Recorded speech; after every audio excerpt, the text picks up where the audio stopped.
JP Smith, Mayco member for Safety and Security. A few issues I'd like to chat to him about, but probably top of mind at the moment about the reported number of cases of objects being placed on the N1 incoming FW De Klerk Boulevard near the Woodstock turnoff. Friday night received a motor vehicle accident report of 2 cars involved in an accident, apparently because obstacles placed on the N1 coming into the Cape Town CBD. The first car hits the objects, the second vehicle collides with the car, then overturns. What then happens is reportedly 15 people who apparently live in an encampment area alongside the fence on PRASA-owned land then goes and robs those 2 vehicles. To date, I don't know if any arrests have been made. Alderman JP Smith, really appreciate your time. We've spoken to you about issues around the safety of the My City bicycle lane. We have spoken to you before about the increased reports of smash and grabs at this exact spot. And now we have obstacles placed in the road that are causing accidents and people being robbed of their belongings. Good morning. Morning. Yes, indeed. This is not the first incident of obstacles being placed in that road. This has happened before. And as a consequence, we do have an operation that runs there now with extra staff. But, this is, I'm going to say 2 things that's probably going to frustrate you. One is that the city is not tasked primarily with crime prevention. There is a role player here called the South African Police whose primary function this is. And secondly, that the problem here rests with the informal settlement that has been permitted there by the landowner, by Transnet, that the city has harangued them and been engaging them continuously since the beginning of this term of office. Jordan's office has been in touch continuously with their leadership and management, and that they very belatedly now, 3.5 years or about 3 years later, finally told his legal advisor that they will be filing their eviction, apparently on Friday. So, unfortunately, some harm done in the meantime, but we are pressurizing them to get that eviction done as quickly as possible. We are responding to the CCTV camera that has eyes on that stretch, but in this case, these malicious individuals actually utilized the cover of rain. They did this during that pouring rain, and that created cover. So I have seen the footage. You can barely see what's happening in the bad weather.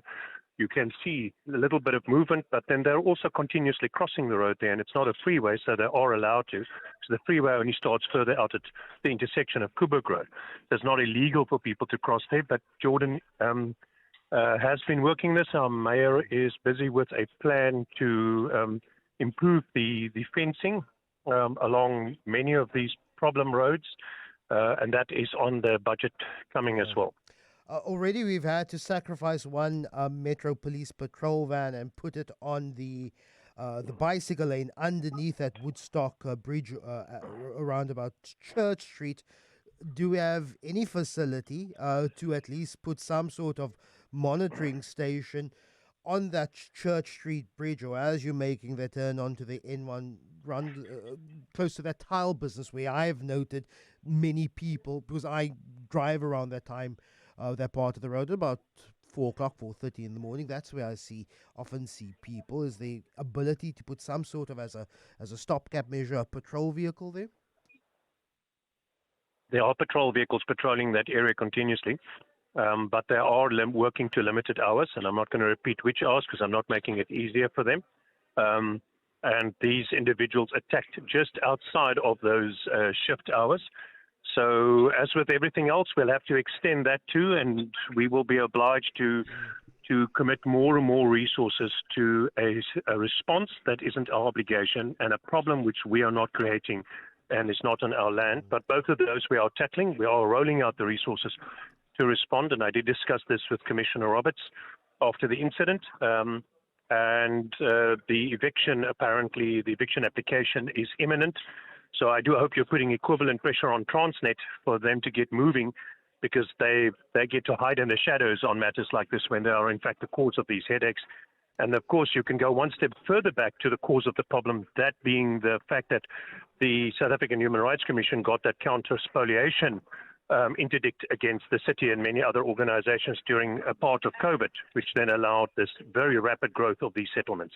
You can't begrudge your own success, but JP, when you're the one who picks up the phone and agrees to talk to us. We have difficulty getting... I will effect greater censorship in the future, sister. No, I am happy to be held accountable, sir. I'm happy. It's part of the job. But I must say, it is frustrating when you find yourself most often speaking on things other people should be doing. Another issue that I wanted to talk about is that now finally the one driver's license card printing machine is now fixed, but there's a backlog of something like 700,000 licenses. 108,402 licenses need to be printed for the Western Cape. What's the city of Cape Town looking in terms of the backlog of issuing driver's license? This is a very frustrating thing. And as you may imagine, many members of the public do not pay attention to the media or otherwise. So they call you each individually to find out why this is delayed. This has been the subject of many telephonic communications with me and people. The backlog at the moment, since the machine stopped working nationally, is 78,000. So something else I suspect we're going to have to try and go to court for, to force them to allow us to print our own cards or something, because they cannot continue to disable us in this manner.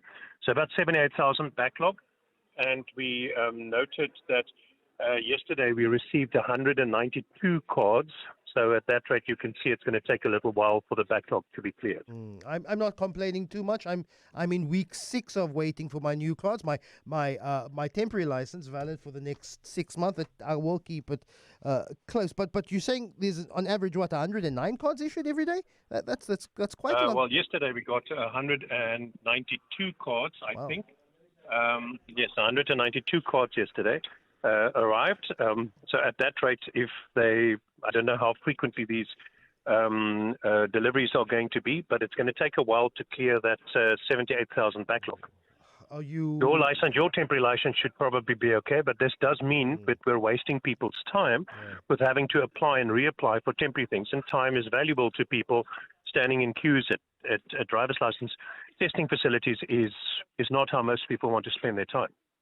JP Smith, Mayco member for Safety and Security. His directorate also deals with issues around the traffic department and the issuing of licenses. How long are you waiting for your driver's license card? I went about 5 weeks ago. I'm still within the waiting period of 4 to 6 weeks. It's going to take much longer than that. 78,000 cards need to be printed in the city of Cape Town. 108,000 for the Western Province. 747,000 cards need to be printed around the country.